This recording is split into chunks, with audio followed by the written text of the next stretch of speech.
ನಮಸ್ಕಾರ. ಕಾಫಿ ಆಯ್ತಾ? ಸ್ನೇಹಿತರೆ, ತಿರುಪತಿ ತಿಮ್ಮಪ್ಪನ ಸನ್ನಿಧಿಗೆ ಹೋದವರೆಲ್ಲರೂ ನಾವು ಈ ಲಡ್ಡು ಪ್ರಸಾದವನ್ನು ಸ್ವೀಕರಿಸ್ತೇವೆ.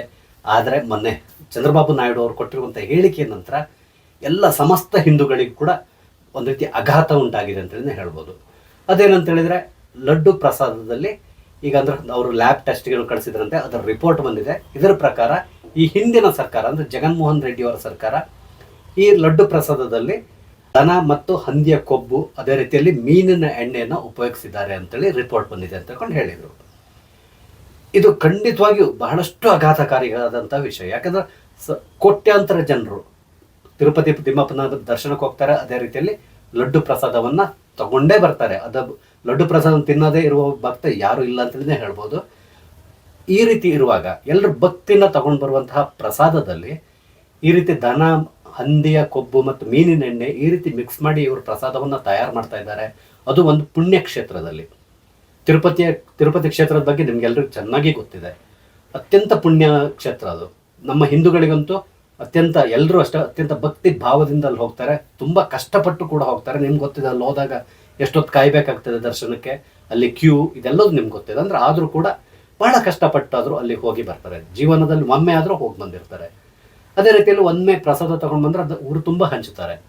ಹಾಗಾಗಿ ಈ ಥರ ಇರುವಾಗ ಇಷ್ಟೊಂದು ಭಕ್ತಿನ ನಡ್ಕೊಳ್ಳುವಂತಹ ಸ್ಥಳದಲ್ಲಿ ಅಲ್ಲಿಯ ಪ್ರಸಾದದಲ್ಲಿ ಈ ರೀತಿ ಮೋಸ ಮಾಡ್ತಾ ಇದ್ದಾರೆ ಅಂತ ಹೇಳಿದ್ರೆ ಜನರಿಗೆ, ಅದು ಹಿಂದೂಗಳ ಭಾವನೆ ಮೇಲೆ ನಡೆದಿರುವಂತಹ ಒಂದು ರೀತಿ ಅತ್ಯಾಚಾರ ಅಂತೇಳಿ ಹೇಳ್ಬೋದು. ಆ್ಯಕ್ಚುಲಿ ಹೇಳಬೇಕು ಅಂತ ಹೇಳಿದ್ರೆ, ಇದನ್ನ ಜಗನ್ಮೋಹನ್ ರೆಡ್ಡಿ ಆ್ಯಂಡ್ ಟೀಮ್ ಇದನ್ನ ಅಲ್ಲಗಳಿತಾ ಇದ್ದಾರೆ. ಇಲ್ಲ, ಆ ರೀತಿ ಯಾವುದು ಇಲ್ಲ ಅಂತೇಳಿ ಹೇಳ್ತಾ ಇದ್ದಾರೆ. ಆದರೆ ಅಲ್ಲಿ ನಿಮ್ಗೆ ಗೊತ್ತಿರೋದು, ದೇವಸ್ಥಾನ ಸಂಪೂರ್ಣವಾಗಿ ಒಂದು ಸರ್ಕಾರದ ಕಂಟ್ರೋಲಲ್ಲಿರುವಂತಹದ್ದು. ಹಾಗಾಗಿ ಅಲ್ಲಿ ಪ್ರಸಾದ ಮ್ಯಾನುಫ್ಯಾಕ್ಚರ್ ಮಾಡೋದನ್ನು ಕೂಡ ಟೆಂಡರ್ ಕರೆದಿದ್ದಾರೆ. ಟೆಂಡರ್ನಲ್ಲಿ ಯಾರಿಗೆ ಕಮ್ಮಿ ಬಿಡ್ ಮಾಡಿರ್ತೋ ಅವರಿಗೆ ಟೆಂಡರ್ ಹೋಗಿರ್ತದೆ. ಸೊ ಇದನ್ನು ಮಾಡ್ತಾ ಇರೋರು ಕೂಡ ಯಾವುದೋ ಕೇರಳ ಮೂಲದ ಕಂಪನಿ ಅಂತೇಳಿ ಹೇಳ್ತಾ ಇದ್ದಾರೆ. ಅವರು ಈ ಲಡ್ಡು ಪ್ರಸಾದ ತಯಾರು ಮಾಡುವಂತಹ ಕಾಂಟ್ರಾಕ್ಟ್ನ ಪಡ್ಕೊಂಡಿದ್ದಾರೆ ಅಂತೇಳಿ ಹೇಳ್ತಾ ಇದ್ದಾರೆ.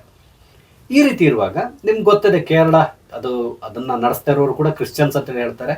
ಸಾಮಾನ್ಯ ನಿಮ್ಗೆ ಗೊತ್ತಿದೆ, ಕೇರಳ ಕ್ರಿಶ್ಚಿಯನ್ಸ್ ಅಥವಾ ಇವರು ಯಾವ ರೀತಿ ಇರ್ತಾರೆ ಅನ್ನೋದು ನಿಮ್ಗೆ ನೋಡಿರ್ತೀರ, ಗೊತ್ತಿರ್ತದೆ ನಿಮಗೆ. ಹಾಗೆ ಇದರಲ್ಲೂ ಕೂಡ ಅಷ್ಟೇ, ಈ ರಿಪೋರ್ಟ್ ನೋಡಿದಾಗ ಎಲ್ರಿಗೂ ಆಘಾತ ಉಂಟಾಗಿದೆ.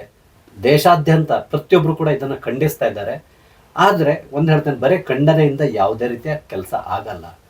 ಮುಂದೆ ಇದನ್ನೊಂದು ಬೃಹತ್ ಪ್ರತಿಭಟನೆ ನಡೆಸಬೇಕು. ಸಮಸ್ತ ಹಿಂದೂಗಳು ಸೇರಿಕೊಂಡು ಪ್ರತಿಭಟನೆ ನಡೆಸಲೇಬೇಕು. ಯಾಕಂದರೆ ಒಂದಲ್ಲ ಒಂದು ರೀತಿಯಲ್ಲಿ ಹಿಂದೂಗಳ ಮೇಲೆ ದಬ್ಬಾಳಿಕೆ ನಡೀತಾನೆ ಇದೆ ಈ ದೇಶದಲ್ಲಿ. ಹಿಂದೂ ಬಾಹುಳ್ಯ ಇದ್ದರೂ ಕೂಡ ಕೇವಲ ವೋಟ್ ಬ್ಯಾಂಕಿಗಾಗಿ ಒಂದಲ್ಲ ಒಂದು ರೀತಿಯಲ್ಲಿ ದಬ್ಬಾಳಿಕೆ ಮಾಡ್ತಾನೆ ಇದ್ದಾರೆ. ಅದರ ಒಂದು ಭಾಗ ಬಹುಶಃ ಈ ಪ್ರಸಾದದ ರೂಪದಲ್ಲಿ ಇರ್ಬೋದು. ಯಾಕಂದ್ರೆ ಎಲ್ಲರಿಗೂ ನಾವು ಈ ನಾನ್ ವೆಜ್ಜನ್ನು ತಿನ್ನಿಸ್ತೇವೆ ಅನ್ನೋ ಒಂದು ಬಹುಶಃ ಜಗನ್ಮೋಹನ್ ರೆಡ್ಡಿ ಆ್ಯಂಡ್ ಟೀಮ್ ಪ್ರತಿಜ್ಞೆ ಮಾಡಿದೆ ಅನಿಸುತ್ತೆ. ಅದಕ್ಕಾಗಿ ಈ ರೀತಿ ಮಾಡಿದಾರ ದೇವರಿಗೆ ಗೊತ್ತು. ಯಾಕಂದರೆ ಇಲ್ಲ ಅಂತ ಹೇಳಿದ್ರೆ, ಈ ಪ್ರಸಾದದಲ್ಲಿ ಅದು ಪ್ರತಿದಿನ ದೇವರ ಅರ್ಘ್ಯಕ್ಕೆ ಕೂಡ ಹೋಗುತ್ತೆ. ಈ ಥರ ಇರುವಾಗ ಈ ರೀತಿ ಮಾಡೋದು ಎಷ್ಟು ಸರಿ? ಒಂದು ಪುಣ್ಯಕ್ಷೇತ್ರದಲ್ಲಿ ಆ ದೇವಸ್ಥಾನದ ಇನ್ಕಮನ್ನು ಡಿಪೆಂಡ್ ಆಗಿರುವಂತಹ ಸರ್ಕಾರ ಅದು. ಯಾಕಂದ್ರೆ ಪ್ರತಿ ವರ್ಷ ಹೆಚ್ಚು ಕಡಿಮೆ 5-6 ಸಾವಿರ ಕೋಟಿ ಇನ್ಕಮ್ ಆ ದೇವಸ್ಥಾನದಿಂದ ಆಂಧ್ರ ಸರ್ಕಾರಕ್ಕೆ ಬರ್ತದೆ. ಹಾಗಾಗಿ ಈ ಇನ್ಕಮ್ನ ಡಿಪೆಂಡ್ ಆಗಿರುವಂತಹ ದೇವಸ್ಥಾನದ ಸಮಿತಿ ಪ್ಲಸ್ ಅಲ್ಲಿಯ ಸರ್ಕಾರ ಈ ರೀತಿ ಮಾಡೋದು ಅಕ್ಷಮ್ಯ ಅಪರಾಧ. ಇಲ್ಲಿ ಪ್ರಜಾಪ್ರಭುತ್ವ ಇದೆ. ಇದಲ್ಲದೇ ಇದ್ರೆ ಬೇರೆ ಯಾವುದಾದ್ರು ದೇಶಗಳಲ್ಲಾಗಿದ್ರೆ, ಮುಸ್ಲಿಂ ಕಂಟ್ರಿ ಈ ಥರ ಏನಾದ್ರು ಆಗಿದ್ರೆ, ಅಲ್ಲಿಯ ಅವರು ನಡ್ಕೊಳ್ಳುವಂತಹ ಈ ಮಸೀದಿಯೋ ಚರ್ಚೋ ಈ ಥರ ಅಂಥ ಸ್ಥಳಗಳಿಗೆ ಇದೇ ಥರ ಅಪಚಾರ ಮಾಡಿದ್ದಿದ್ರೆ ಬಹುಶಃ ಅವ್ರನ್ನ ರಸ್ತೆಯಲ್ಲಿ ನಿಲ್ಲಿಸಿ ಕಲ್ಲು ಹೊಡೆದು ಸಾಯಿಸ್ತಾ ಇದ್ರು ಏನೋ. ಆದರೆ ಇಲ್ಲಿ ಆ ಥರ ಇಲ್ಲ. ಇನ್ನು ಕೋರ್ಟಿಗೆ ಹೋಗ್ಬೇಕು, ಪ್ರೂವ್ ಆಗಬೇಕು, ಬಹಳಷ್ಟು ದಿನಗಳನ್ನು ತಗೊಳ್ತದೆ. ನಡೀಲಿ, ಅದೆಲ್ಲದೂ ನಡೀಲಿ. ಇದ್ರ ಮಧ್ಯದಲ್ಲಿ ಸಮಸ್ತ ಹಿಂದೂಗಳು ಸೇರಿಕೊಂಡು ಇದ್ರ ಬಗ್ಗೆ ಒಂದು ಬೃಹತ್ ಪ್ರತಿಭಟನೆ ನಡೆಸಬೇಕು. ಯಾಕಂದ್ರೆ ಮುಂದೆ ಈ ಥರ ನಡಿಬಾರ್ದು, ಯಾವುದೇ ದೇವಸ್ಥಾನಗಳಲ್ಲಿ ನಡಿಬಾರ್ದು. ಅದೇ ರೀತಿಯಲ್ಲಿ ಈ ಸರ್ಕಾರದ ಕಂಟ್ರೋಲಲ್ಲಿರುವಂತಹ ಎಲ್ಲ ದೇವಸ್ಥಾನಗಳ ಪ್ರಸಾದವನ್ನು ತಗೊಂಡು ಲ್ಯಾಬ್ ಟೆಸ್ಟಿಗೆ ಕಳಿಸೋದು ಒಳ್ಳೆಯದು. ಯಾಕಂದರೆ ಇದೇ ಥರ ಇನ್ನು ಎಲ್ಲೆಲ್ಲ ಯಾರು ಮಾಡ್ತಾ ಇದ್ದಾರೋ ದೇವರಿಗೆ ಗೊತ್ತು. ಹಾಗಾಗಿ ಒಮ್ಮೆ ಎಲ್ಲಾದ್ರೂ ಲ್ಯಾಬ್ ರಿಪೋರ್ಟನ್ನು ತಗೊಂಡು ಅದನ್ನು ಪಬ್ಲಿಕ್ಕಿಗೆ ಶೇರ್ ಮಾಡೋದು ಬಹಳ ಉತ್ತಮ. ಯಾಕಂದ್ರೆ ಇಲ್ಲ ಅಂತ ಹೇಳಿದ್ರೆ ಬಹಳಷ್ಟು ಜನ ಆಘಾತಕ್ಕೊಳಗಾಗ್ತಾರೆ. ಅಂದರೆ ದೇವಸ್ಥಾನಕ್ಕೆ ಹೋಗೋದೇನಕ್ಕೆ, ನಾವು ಭಕ್ತಿಯಿಂದ ಹೋಗ್ತೇವೆ. ಅದೇ ರೀತಿಯಲ್ಲಿ ಅಲ್ಲಿ ಪ್ರಸಾದವನ್ನು ಕೂಡ ಅಷ್ಟೇ ಭಕ್ತಿಯಿಂದ ಸ್ವೀಕರಿಸ್ತೇವೆ. ಆ ಪ್ರಸಾದದಲ್ಲೇ ಈ ರೀತಿ ಮೋಸ ಮಾಡ್ತಾರೆ ಅಂತೇಳಿ ಹೇಳಿದರೆ, ಅದರಲ್ಲೂ ಕೂಡ ನಿಮ್ಗೆ ಹೇಳ್ತೇನೆ ನೋಡಿ, ಇದು ಕೂಡ ಅಷ್ಟೇ ಹಣವನ್ನು ಉಳಿಸ್ಲಿಕ್ಕಾಗಿ ಮಾಡಿರುವಂತಹ ಒಂದು ಕುತಂತ್ರ. ಬೇರೆ ಬೇರೆ ಈ ರೀತಿಯ ಕಲಬೆರಕೆ ಮಾಡಿ ಕೊಟ್ಟರೆ ಅವರಿಗೆ ಖರ್ಚು ಕೂಡ ಕಮ್ಮಿ ಆಗ್ತದೆ. ಹಾಗಾಗಿ ಲಾಭ ಗಳಿಸುವ ಉದ್ದೇಶದಿಂದ ಈ ರೀತಿ ಮಾಡಿದ್ದಾರೆ. ಅದೇ ರೀತಿ ಹಿಂದೂಗಳ ಭಾವನೆ ಮೇಲೆ ಇವರು ಮಾಡಿರುವಂತಹ ಅತಿ ದೊಡ್ಡ ಪ್ರಹಾರ ಇದು.